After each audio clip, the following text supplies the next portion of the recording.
All righty, gang. Here we go. Here we go. Here we go. It's time to go live.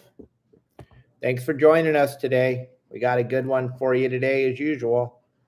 Thanks for joining us. Here we go. We got another good one for you today. So I hope you're all having a great day. I hope you're going to have a great weekend. It looks like the weather is going to absolutely be beautiful this weekend as far as fishing goes.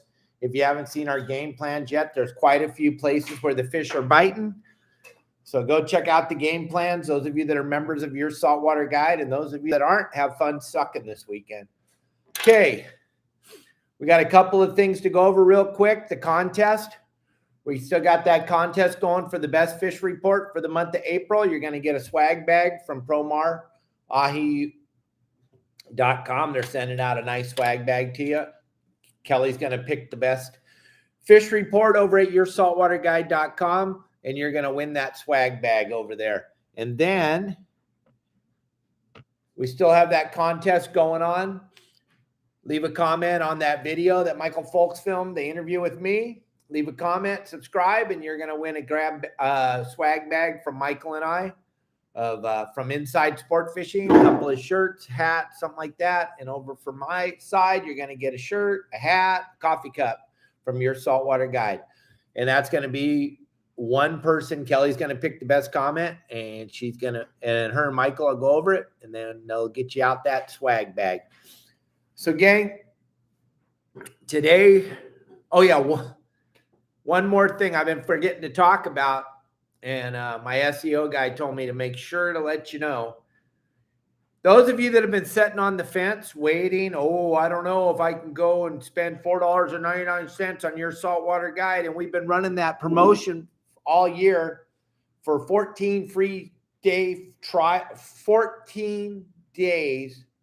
for free over at yoursaltwaterguide.com. The trial is ending on May 1st. So if you guys have been sitting on the sidelines thinking, I don't know, I want to check it out, but I don't know, that's a big commitment, $4.99. Well, gang, there won't be any more free 14 days after May 1st. We may bring it back after the season's over, but May 1st, it's over. So if you're thinking about going over and checking out my website, yoursaltwaterguide.com, you want to take a free look, you got a couple of more days. We're going to pull that thing down on May 1st. So I'll talk about it for the next week, all next week before we get into May. But that 14-day free trial is going away on May 1st. So if you want to check it out, go to yoursaltwaterguide.com and check it out, gang. All right, so today's show is basically going back to basics. Back to the basics. And here's one thing I can tell you that really, really doesn't make sense to me, and I see a lot of you doing this when you're going home from fishing. I see a lot of you doing this when I go to your houses and stuff. Go out when we're done here, or maybe you have your rods, reels next to you right now or in your office or something. Go look at them. Do you got stuff tied on them? Do you got hooks and sinkers and lures tied on them? Why? Why? Every single time you're done fishing for the day, you should clip off that lure, that weight, that hook, whatever it is, clip it off. The hooks, if you're using the right kind of hooks, a bronze or a black hook, like I tell you to all the time, and we'll get into that in a minute. Those hooks are no good anymore anyway after they touch the water, so there's really no reason to leave it tied to your line. Tie the hooks off, or cut the hooks off, check your leader, run your finger down your leader. If there's a nick in it or if there's a kink in it or anything, cut the leader off. You don't need to save that. You have more fluorocarbon. You got plenty of Opsin. You took advantage of Opsin yesterday, the deal going on. You took advantage of that. You know you got Opsin fluorocarbon, so there's no reason to leave your leaders tied on. Wind the line in, take your reel off your rod, rinse that reel off, dap it. Get the salt off of it. That's a good idea. I never store my rods with the reels on them ever, not even ever. My reels are all in one closet and my rods are hanging up in the other bedroom. When I decide that I'm going to go fishing, I go and I grab a rod and I put it on and I figure out a reel that works the best and I put it on there. But gang, I see you driving down the freeway with your rod rigged up in your rod holder, sinker banging around, or you got your lure wound right up to the tip of your rod. These are things that if you're not doing these things, there's a reason why you're not successful when you go fishing. You're already showing that you're too lazy to do the things that are just the basic things to do when you're going to go fishing. Cutting the lures off, cutting the old hooks off, throwing the rusty black or brown hooks back into the trash, cutting the rotten leader off, getting rid of that monofilament that when you pull on your reel, it looks like a spring. I wouldn't put fresh monofilament on my reel until maybe the day before I'm going to go fishing, because monofilament, as soon as it hits sunlight and as soon as it hits the salt water, it starts to deteriorate. So therefore, if you have monofilament on your reels from last year that you haven't changed yet, it's time. These are the basics that I've been talking.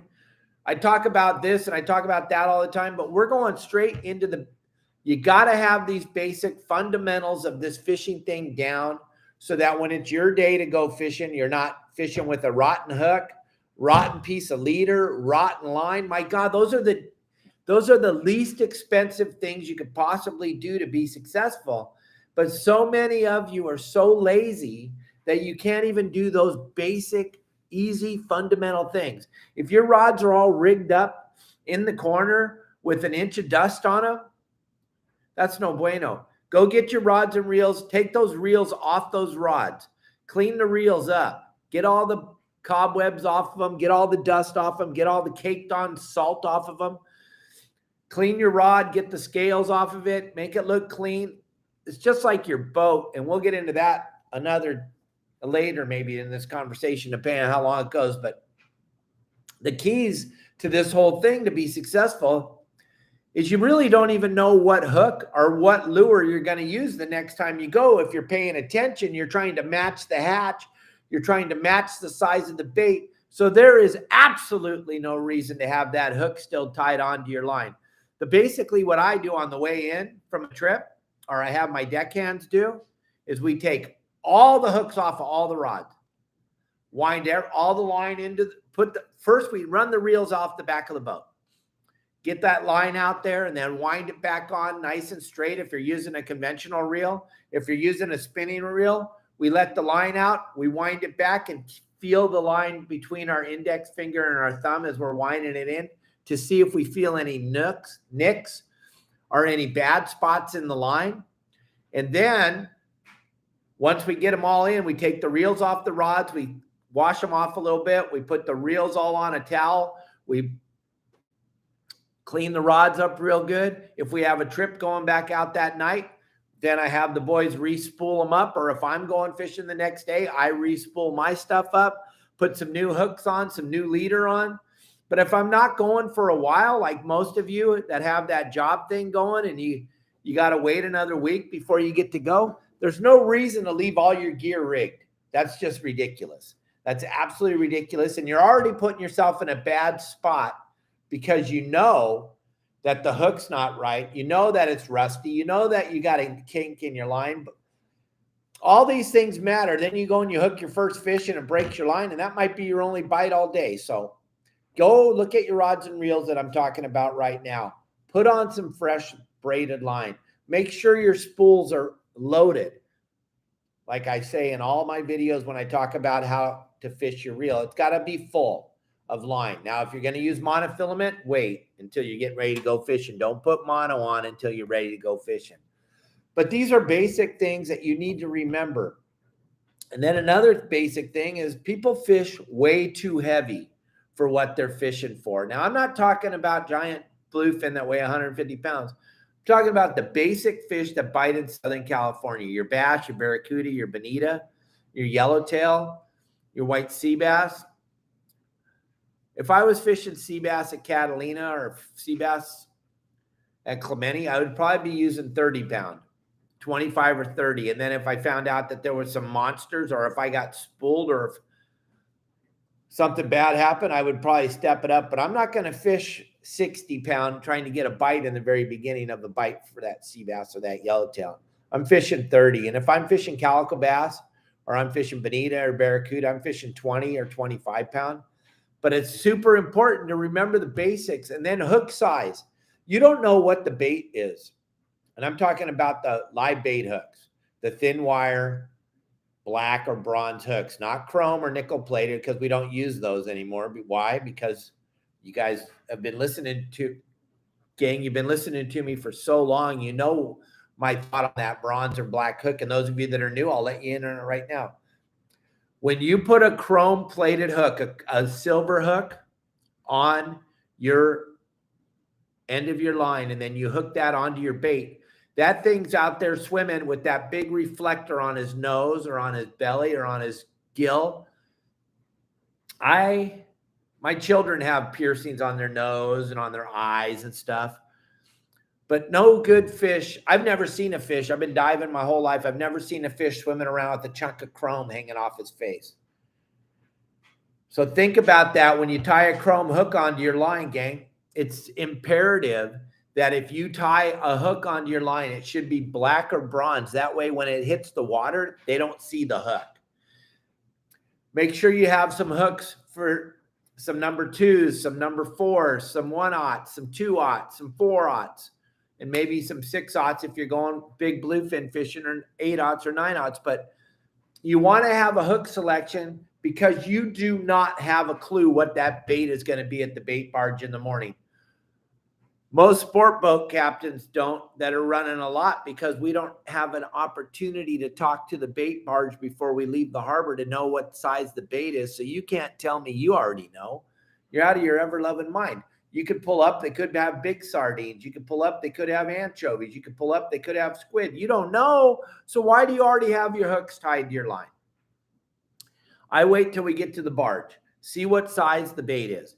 Then, and only then, do I allow my deckhands to start rigging up the rods. If we don't know what the bait is, we can't rig up the rods. So I tell them, hey, you guys saw the bait, match the hooks accordingly, so we have a chance to catch fish. You should do the same, because you want to catch fish when you go fishing on your private boat. I know it for a fact. So make sure that you have a hook selection, and don't have that crap tied onto your line from last week and think, oh, well, it'll be okay. I just try it the first cast. How many times has your first cast been the only time you hooked a fish the whole trip and you threw out some garbage? Don't throw out garbage. Pay attention. All this matters. Make sure you have plenty of extra fluorocarbon. Make sure you have your drags have been all checked and everything's ready this year. Try to get your reels in now to get serviced on. Well, you missed the boat, because I talked about this back in December and January, and I told you to get them in as soon as you can.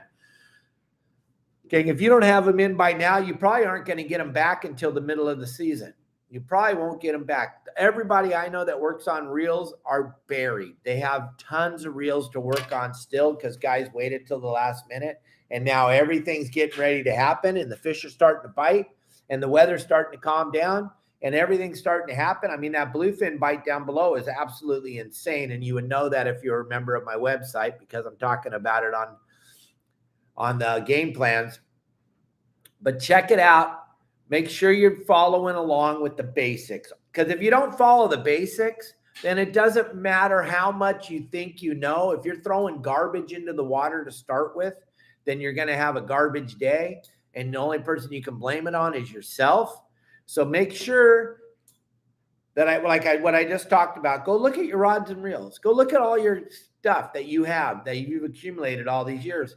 If you haven't cleaned out your tackle box, if you're carrying around a bunch of junk in it from last year, and it's not all clean, and it's not all pristine, and it's not all put together, what are you doing? You've had plenty of time. The weather's been absolute garbage. You've had plenty of time to get your tackle all sorted out, your tackle box all sorted out, your rods and your reels all sorted out, your line all sorted out. And then the next time you go fishing, on the way in, straighten your stuff out. Put that line out behind the boat, straighten it out, get that reel perfectly level all the way across, back and forth with your line, so that you're ready when you go the next time you go out. And if you don't have this stuff ready, then when you go back out on tomorrow, on Saturday, and you got that game plan, you went over to your saltwater guide, you have my game plan, and now you know you're going to go knock the hell out of some fish.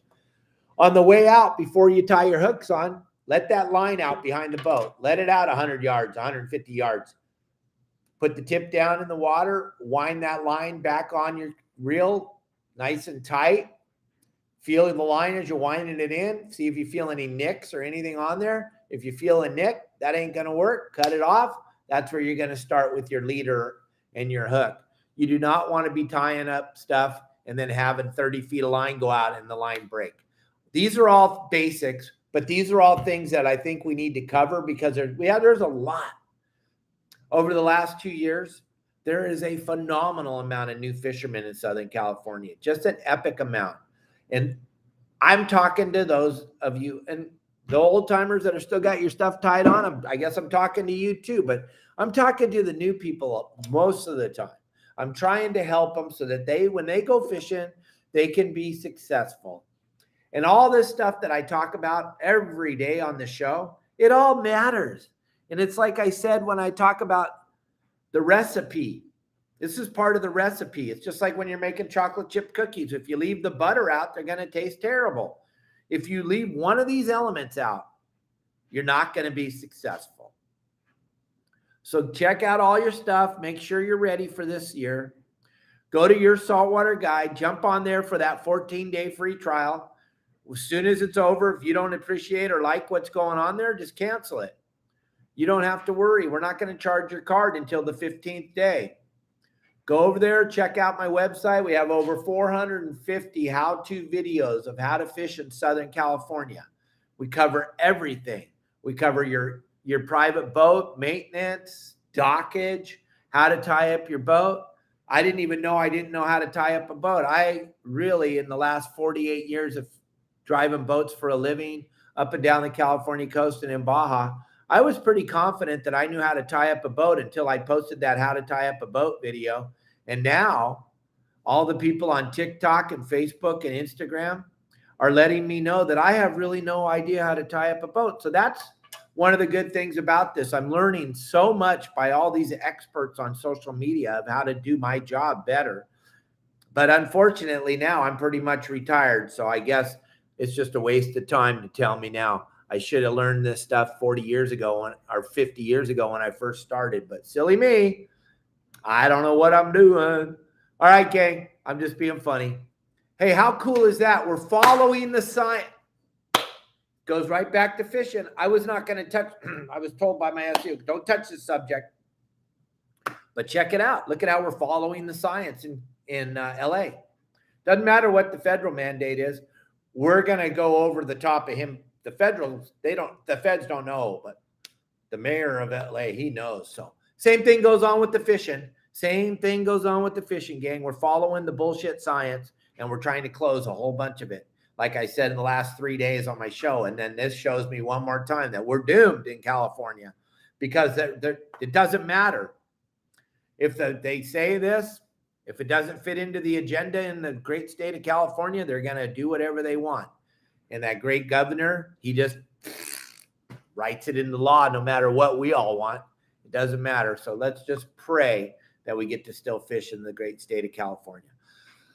I will be here for you Monday. Kelly and I have a very busy weekend.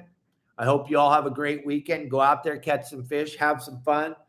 Leave some fish reports over at my website, yoursaltwaterguide.com. Check it out. You only got about a week and a half left of the 14-day free trial if you want to go check it out.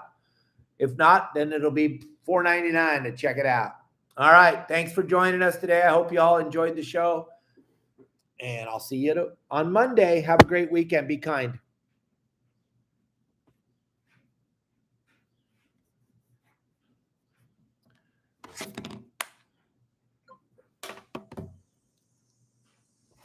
Trying to shut her down. Too many machines to shut down.